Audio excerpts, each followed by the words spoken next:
Courtney Cox had barely settled into her chair when Sunny Hostin fired the first shot.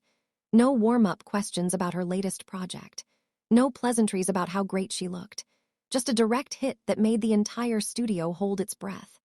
"Courtney, I want to start with something real," Sunny said, her voice carrying that particular tone she used when she was about to play prosecutor. "You've been very open about regretting your cosmetic procedures, about having fillers dissolved and trying to look more natural. But isn't that just another form of privilege?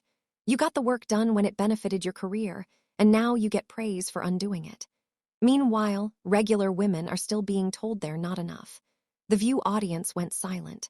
This was not the Friends reunion conversation anyone had expected.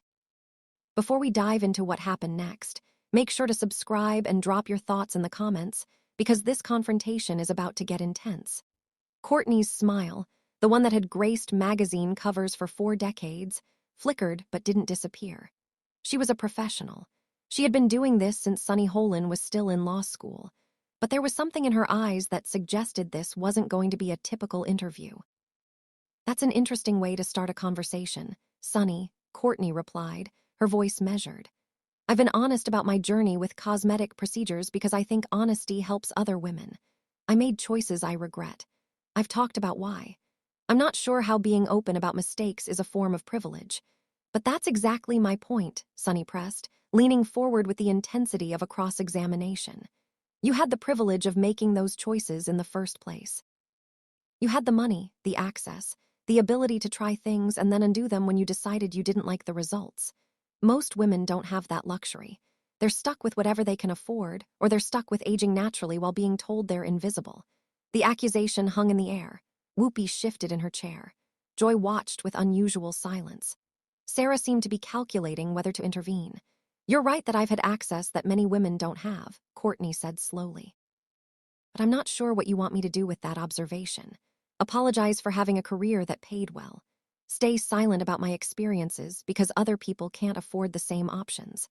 How does that help anyone?" Sunny wasn't backing down. "What would help is if actresses like you were honest about the pressure instead of pretending it's all personal choice. You didn't get fillers because you woke up one day and thought it would be fun. You got them because Hollywood told you that you weren't allowed to age.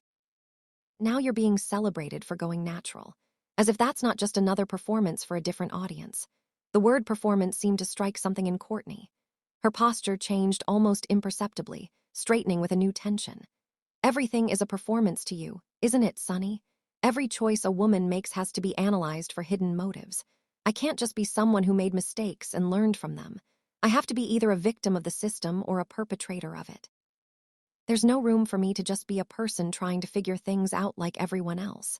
I think there's plenty of room for nuance," Sunny replied. "But I also think celebrities have a responsibility to be honest about the systems they participate in. Friends ran for 10 years and had almost no diversity. You made millions from a show that pretended New York City was entirely white. Have you ever really reckoned with that?" The pivot from cosmetic procedures to Friends' lack of diversity was sharp and clearly calculated. Courtney's eyes widened slightly at the sudden shift. Friends was created in 1994. It reflected the television landscape of its time. Could it have been more diverse? Absolutely. Has the industry changed since then? I certainly hope so.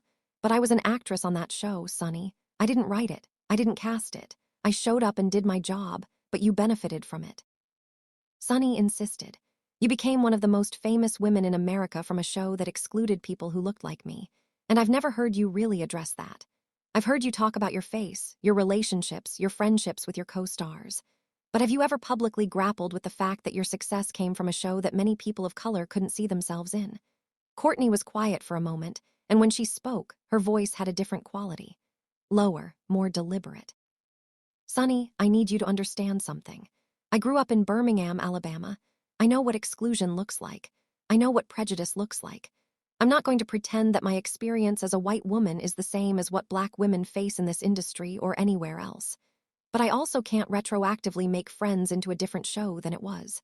She leaned forward, her intensity now matching Sunny's. "What I can do is support diverse storytelling now. What I can do is use whatever influence I have to advocate for change in the industry. What I can do is be honest about the limitations of the era I came up in without pretending I had the power to single-handedly fix them. That sounds like a very carefully prepared response, Sunny said with a slight smirk. The kind of thing a publicist might write. The accusation of inauthenticity seemed to push Courtney past some invisible threshold. Her voice sharpened in a way the audience had never heard from her. You want unscripted, Sunny? Fine, here's unscripted. I'm 60 years old. I've been in this business since I was dancing in a Bruce Springsteen video as a teenager. I've watched the industry change. Sometimes for the better, sometimes for the worse. I've adapted, evolved, survived in a business that throws women away the moment they stop being young and desirable. She paused, collecting herself, but her eyes never left Sunny's face. I've watched friends struggle with addiction and lose. I've watched talented women disappear because they refuse to play the game. I've watched men my age continue to thrive while women my age fight for scraps. And through all of it, I've kept showing up, kept working, kept trying to matter in an industry that would. Prefer, I just fade away quietly. Her voice was rising now, carrying an edge that seemed to fill the studio. I've been picked apart for every choice I've made. Too thin, then too enhanced, then too desperate to look young, then praised for finally accepting my age. I've been analyzed, criticized, psychoanalyzed by people who have never met me. And now I'm sitting here being lectured about privilege by someone who doesn't know the first thing about what my life has actually been like. Sunny's expression hardened. I'm not lecturing you. I'm asking you to be accountable. Accountable for what exactly? Courtney's voice was quiet now, but somehow more powerful. For being on a successful TV show, for getting older in public, for making decisions about my own face that I later regretted. What exactly is the crime I'm supposed to be confessing to here, Sunny? The crime is pretending that your experience is universal when it's not, Sunny replied. The crime is accepting praise for your honesty while never really being honest about the systems that created the problems in the first place. Courtney laughed, but there was no humor in it. You want to talk about systems? Let's talk about systems. Let's talk about how this industry works for women. You hit 40 and suddenly you're only offered roles as someone's mother. You hit 50 and you're lucky to work at all. You do anything to try to stay relevant, to stay employed, to stay visible, and you're criticized for being desperate. You accept aging naturally, and you're praised by the same people who would never hire you looking your age. She stood up, and the movement commanded immediate attention. I didn't create that system, Sunny. I survived it. And survival in this industry means making compromises that people who have never been in it can't understand. It means doing things you're not proud of because the alternative is disappearing.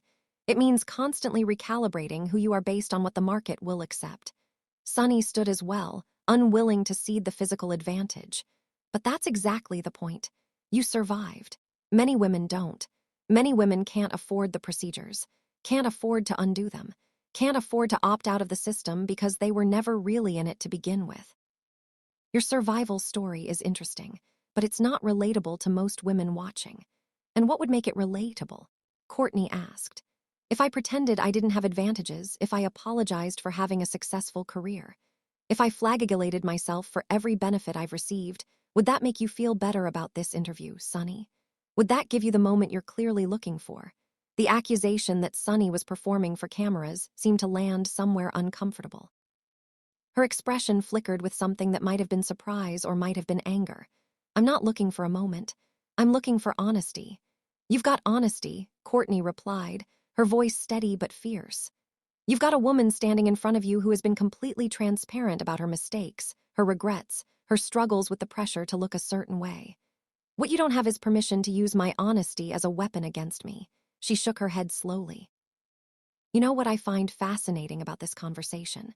You're attacking me for being privileged while sitting at this table with a television contract that millions of people would kill for.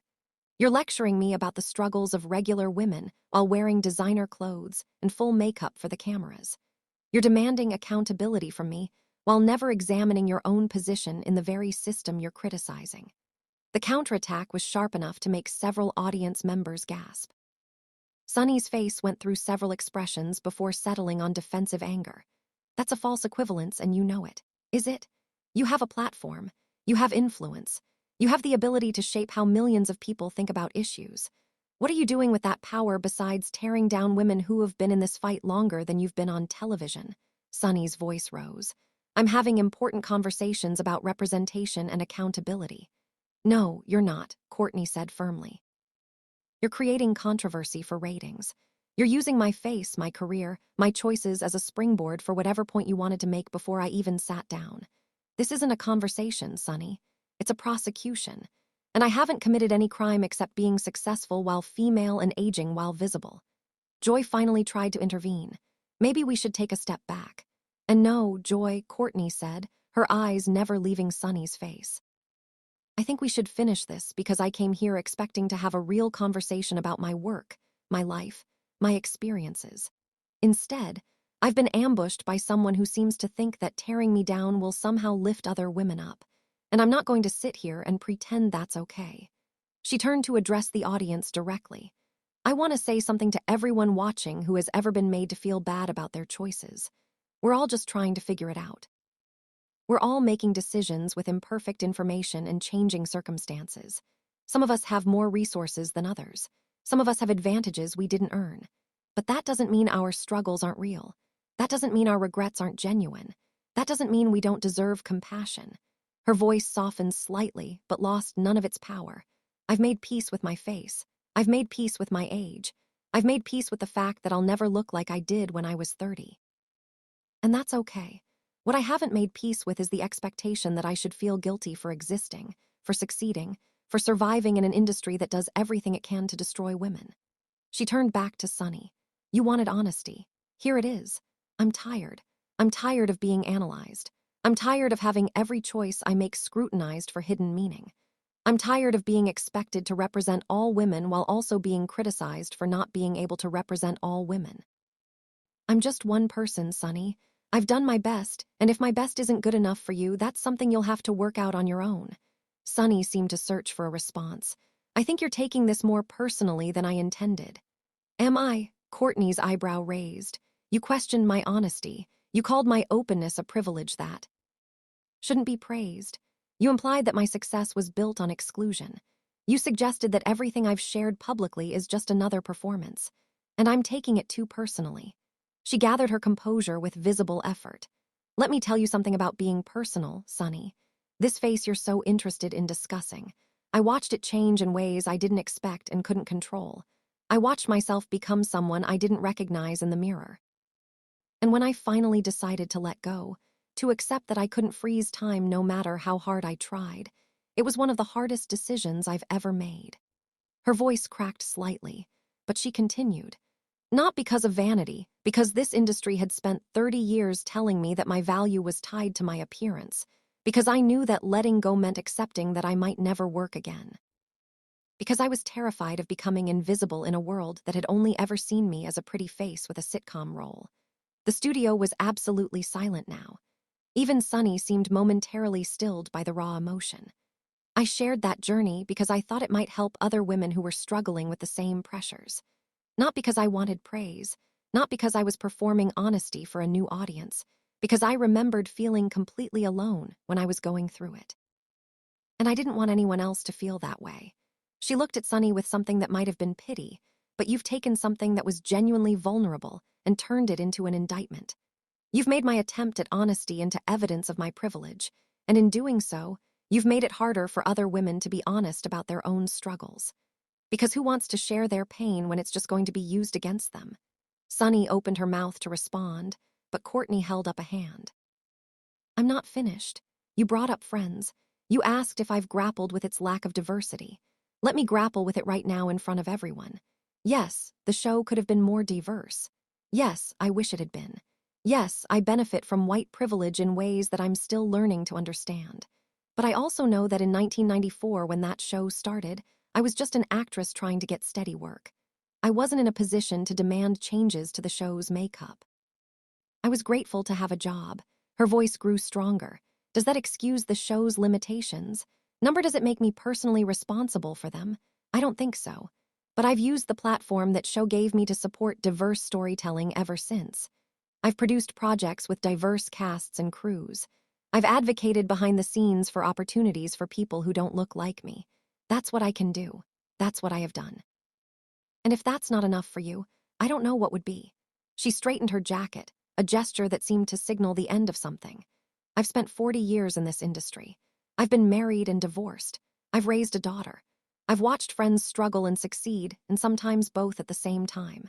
I've learned that life is complicated and people are complicated, and reducing anyone to a single narrative does violence to their humanity. She looked at the audience one final time. To everyone watching who has ever felt like they couldn't be honest about their struggles because someone would use it against them, I see you. To everyone who has made choices they regret and is trying to do better, I see you. To everyone who is just trying to survive in a world that seems determined to tear you down, I see you. We're all in this together, even when it doesn't feel like it. She turned back to Sunny one last time. I hope someday you'll understand that calling out isn't the same as lifting up. That accountability without compassion is just cruelty with a better vocabulary. And that the women you're trying to speak for might just want someone to understand their struggles, not weaponize them against other women who are struggling, too. And with that, Courtney Cox walked off the set of The View, leaving behind a studio that seemed to vibrate with the weight of everything that had just been said.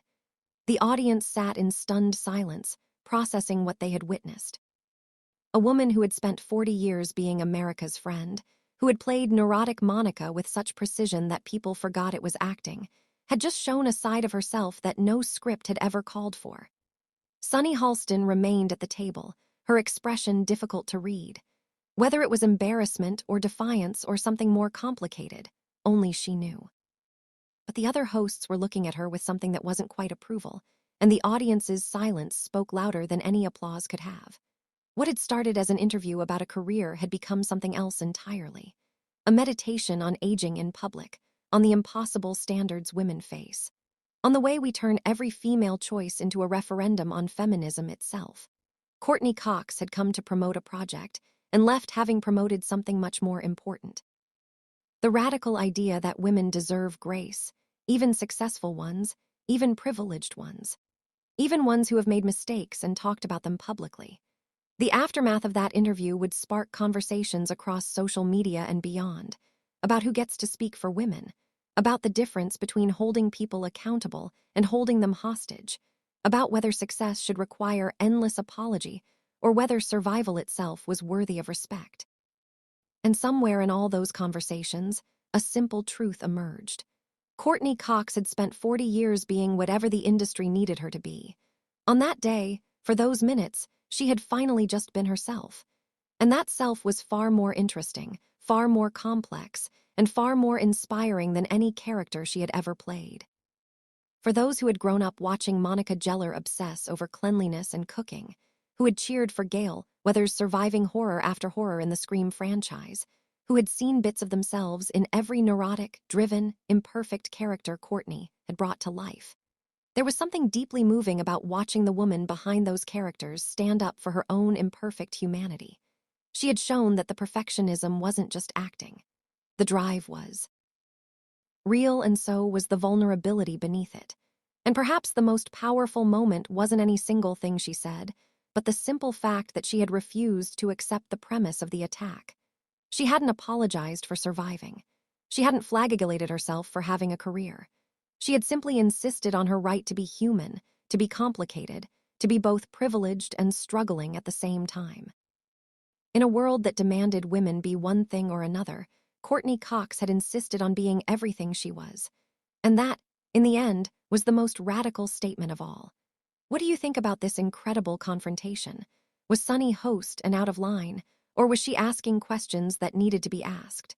Drop your thoughts in the comments below and make sure to subscribe for more stories that will absolutely leave you speechless.